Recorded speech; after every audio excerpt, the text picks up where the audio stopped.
प्रभु आए थे 100 वर्ष के लिए। प्रभु कितने वर्ष को आए? 100 वर्ष के लिए आए थे पृथ्वी पर, लेकिन प्रभु को हो गए 125 वर्ष। प्रभु जाने का नाम ही नहीं ले रहे। कलयुग कहने लगा कि हे बा, प्रभु 100 वर्ष के लिए गए, लेकिन प्रभु को 125 वर्ष हो गए। 25 वर्ष कलयुग के भोग रहे प्रभु।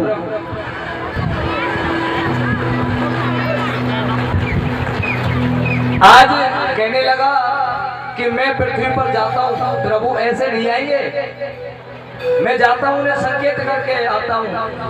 कलयुग की माँ कहने लगी कि बेटा सुनो, जब तक पृथ्वी पर भगवान श्री कृष्ण और धर्मराज युधिष्ठिर हैं, तब तक तुम मत जाओ। उनकी आंखों के सामने जाते ही तुम भस्म हो जाओगे, जलकर राख हो जाओगे। कहने लगा ठीक है माँ, मैं उनके सामने नहीं जाऊंगा, लेकिन प्रभु को मैं संकेत तो करके आता हूँ। प्रभु 100 वर्ष के लिए गए थे, लेकिन 125 वर्ष हो गए। 25 वर्ष कलयुग के भोग लिए, मेरे भोग लिए आपने।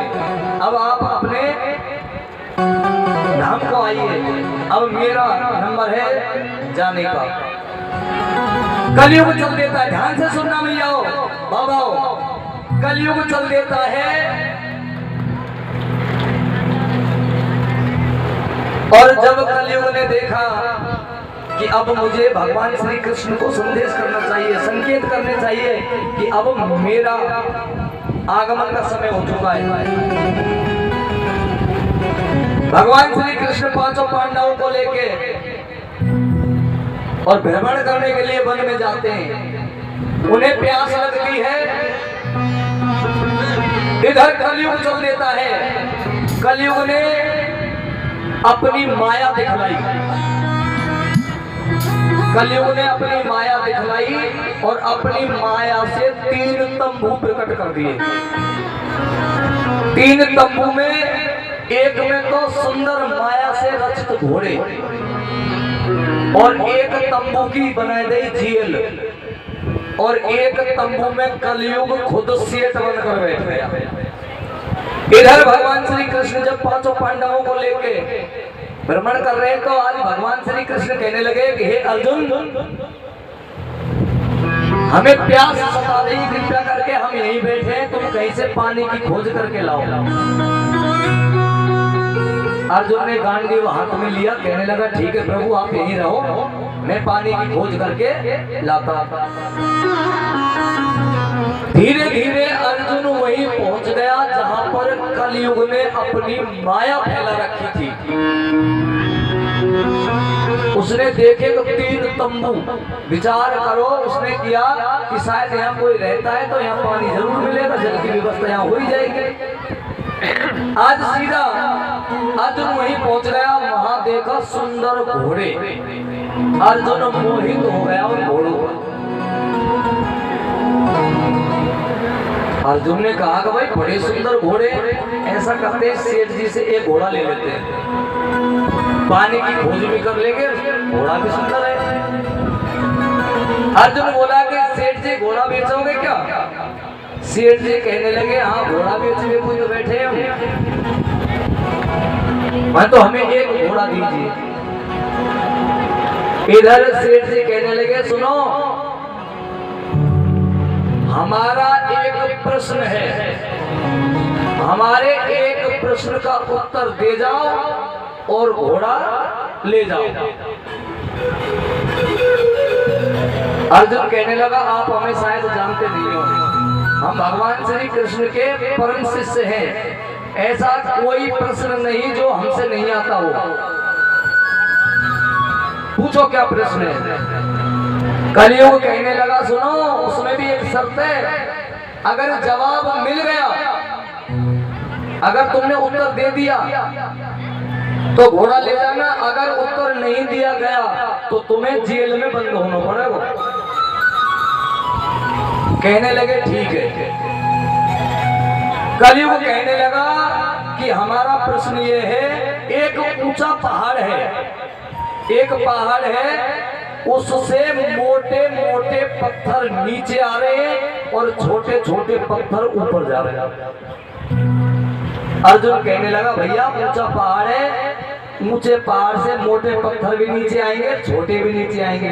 कलयुग कहने लगा सुनो, घोड़ा हम बेच रहे हैं, प्रश्न हमारा चलेगा तुम्हारा। ध्यान से सुनो, एक ऊंचा पहाड़ है, पहाड़ से मोटे मोटे पत्थर तो नीचे आ रहे हैं और छोटे छोटे पत्थर पहाड़ के ऊपर चढ़ रहे हैं। पता है कि नहीं पता? अर्जुन कहने लगा नहीं पता, मैं जेल में बंद हूं। अर्जुन को जेल में बंद कर दिया। इधर में अब भगवान श्री कृष्ण कहने लगे कि हे भीम भैया, अर्जुन तो अब तक नहीं आया, ऐसा करो तुम जाओ और अर्जुन की भी खोज करो, जल लेके आओ। आज भीम चलता है, भीम भी वहीं आके फंस जाता है। कहने लगा सेठ जी एक घोड़ा मिलेगा। सेठ जी कहने लगे भैया एक प्रश्न को उत्तर दे जाओ और घोड़ा ले जाओ। भीम कहने लगा क्या प्रश्न है? पर सुनो, अगर प्रश्न का उत्तर नहीं दिया गया तो जेल में बंद होना पड़ेगा। कहने लगे ठीक है मंजूर है, पूछिए। वन की एक कुआं है, एक कुआं है जो एक कुआं उबाल लेता है, तो चारों तरफ चार कुआं हैं, एक कुआं उन चार कुआं को भर देता है। लेकिन जब वो चार कुआं उबाल लेते हैं तो एक कुआं भरा नहीं जाता है। भीम कहने लगा भैया जब चार कुआं उबाल लेते होंगे ना तो एक कुआं भर दें, लेकिन एक कुआं पे चार कुआं कैसे भरे जाएंगे? आज कहने लगे कि प्रश्न हमारा चलेगा, ध्यान से सुनो। जब एक कुआं उबाल लेता है तो चार कुआं को भर देता है, लेकिन चार कुआं उबाल लेते हैं तो एक कुआं नहीं भरा जाता है। पता है कि नहीं पता? कहने लगे नहीं पता। मैं तो चल जेल में। नकुल से कहा प्रभु ने कि नकुल, भीम और अर्जुन पता ना करेगा, तुम जाओ। अब नकुल भी वही आके अटक जाता है। नकुल कहने लगा सेठ जी घोड़ा मिलेगा। सेठ जी कहने लगे भैया घोड़ा बेच तो बैठे हैं। सेठ जी कहने लगे एक प्रश्न का उत्तर दो और घोड़ा ले जाओ। माने पूछो क्या प्रश्न है? माने कि उत्तर नहीं मिला तो जेल में बंद करना होना पड़ेगा। कहने लगे ठीक है। नकुल से कहने लगे कि हमारा प्रश्न है, एक खेत है, खेत, और खेत के चारों तरफ बाढ़ लगा रखी है। बाढ़ जानते हो ना, खेत की रक्षा के लिए बाढ़ लगाते हैं, कोई जानवर नुकसान ना करे, तारबंदी कर देते हैं। एक खेत है, खेत के चारों ओर बाढ़ लगा रखी है, लेकिन बाढ़ खेत को खा रही है। नकुल बोला ऐसे कैसे हो सकता है? मान की पता है कि नहीं पता? मैं नहीं पता। चल जेल में बंद हो रहा। इधर सहदेव आता है, सहदेव भी वहीं आके अटक जाता है। सहदेव से कहा कि एक प्रश्न का उत्तर दो और घोड़ा ले जाओ। सहदेव कहने लगे पूछो। कलयुग कहने लगा कि भैया एक गाय ब्याई, एक गाय ब्याई और गाय ने एक बछिया को जन्म दिया। सहदेव कहने लगा भैया जब गाय ब्याएगी तो बछड़ा या बछिया को जन्म देगी। कलयुग कहने लगा पहले प्रश्न सुनो। एक गाय ब्याई, गाय ने बछिया को जन्म दिया, लेकिन गाय बछिया का दूध पी रही है। सहदेव कहने लगा भैया तुम्हारा प्रश्न गलत है। अरे बछिया गाय का दूध पीती है। कलयुग कहने लगा सुनो, प्रश्न हमारा चलेगा तुम्हारा। एक गाय ब्याई, गाय ने बछिया को जन्म दिया, लेकिन गाय बछिया का दूध पी रही है। पता है कि नहीं पता? कहने लगे नहीं पता। चल जेल में बंद हो जाओ। अब तो चारों को जेल में बंद कर दिया। अब कौन रह गए? धर्मराज युधिष्ठिर और भगवान श्री कृष्ण। कहने लगे चलो भैया अब हम तुम दोनों चलते हैं। कलयुग विचार करने लगा कि माँ ने मना किया है दोनों के सामने आने के लिए कि जब तक धर्मराज युधिष्ठिर और भगवान श्री कृष्ण के अगर तुम सामने आ गए तो तुम जलकर नष्ट हो जाओगे। कलयुग ने अपनी माया समेटी, वहां से तीनों तंबू गायब, घोड़े भी गायब और स्वयं भी वहां से गायब। अब लेकिन वो चारों ऐसे बैठे नीचे गर्दन करके। धर्मराज युधिष्ठिर और भगवान श्री कृष्ण आए, कहने लगे अरे अर्जुन, अरे भीम, तुम्हें जल लेने के लिए भेजा था और तुम यहाँ पर आकर बैठ गए। अर्जुन कहने लगा प्रभु हम तो जेल में बैठे हैं। मान गया अरे भैया कहाँ की जेल, कहाँ है जेल, अरे खड़े हो जाओ, कुछ नहीं है यहाँ तो। अर्जुन कहने लगा नहीं प्रभु, यहाँ पर 3 तंबू थे, घोड़े थे बड़े सुंदर, एक सेठ जी बैठे थे और उन्होंने हमसे एक प्रश्न किया, जब तक उस प्रश्न का जवाब नहीं मिलेगा तब तक मैं यहाँ से खड़ा नहीं होगा। भगवान श्री कृष्ण कहने लगे भैया ऐसे कौन सा प्रश्न कर दियो? मान के प्रभु बहुत कठिन प्रश्न किया है। क्या कि एक पहाड़ है और पहाड़ से मोटे मोटे पत्थर नीचे आ रहे हैं और छोटे छोटे पत्थर ऊपर जा रहे हैं। भगवान समझ गए अब कलयुग आने वाला है कि हे अर्जुन ये सत्य बात है, कलयुग में ऐसा ही होगा। जो उच्च वर्ण के लोग हैं वो अपने कर्मों से नीचे आएंगे और नीच वर्ण के लोग अपने कर्मों से ऊपर जाएंगे। कलयुग में ऐसा ही होगा। भीम कहने लगा प्रभु इससे तो बहुत सरल प्रश्न पूछा है, अरे कठिन प्रश्न तो मुझसे पूछा है। तुमसे क्या पूछा? कि हमसे पूछा है कि एक कुआं जब उबाल लेता है तो 4 कुआं को भर देता है, लेकिन जब 4 कुआं उबाल लेते हैं तो एक कुआं भरा नहीं जाता। प्रभु ऐसे कैसे हो सकता है? प्रभु कहने लगे कि कलयुग में ऐसा ही होगा। एक माँ बाप निर्विघ्न रूप से 4-4 बालकों का पेट भर देंगे, लेकिन वो 4-4 बालक खूब कमाएंगे, लेकिन माँ बाप का पेट उनसे भरा नहीं जाएगा। बड़ा कहेगा छोटे के पास रहे, छोटा कहेगा सब हुंडी तो बड़े को दे दे के पास रहे। और मेरी माताओं बहनों ये हंसने का विषय नहीं है, ये ध्यान देने का विषय है।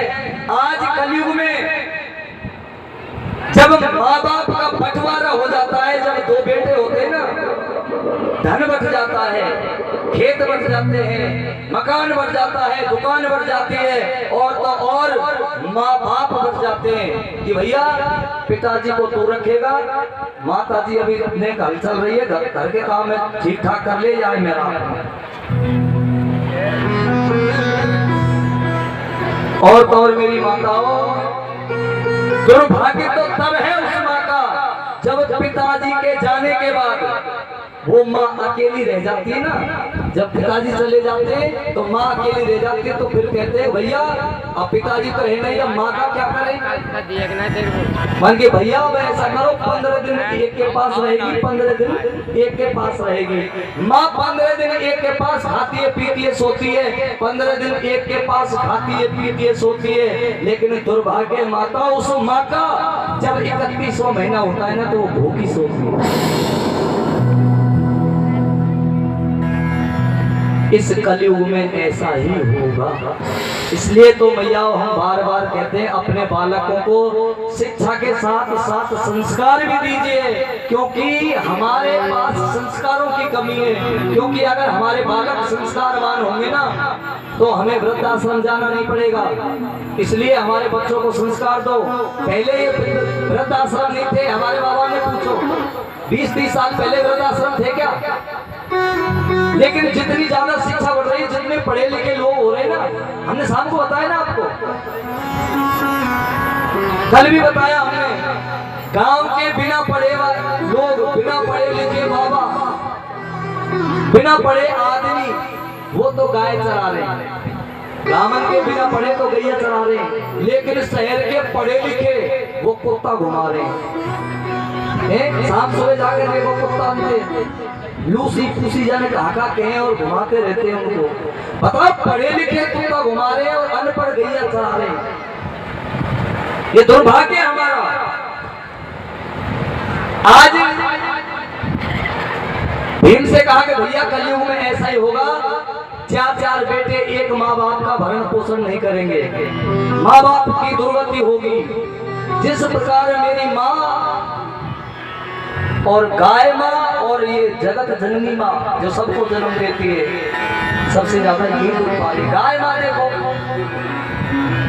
कुत्ते एसी में बैठे 20-20 लाख की गाड़ियों में घूम रहे हैं और गाय माँ बाजार में पॉलिथीन खाती घूम रही है।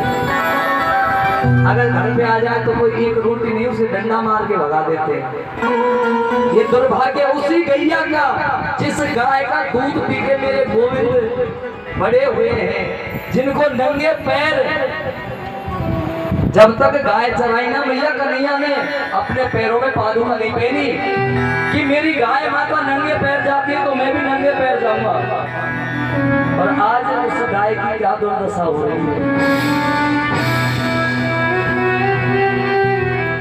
आज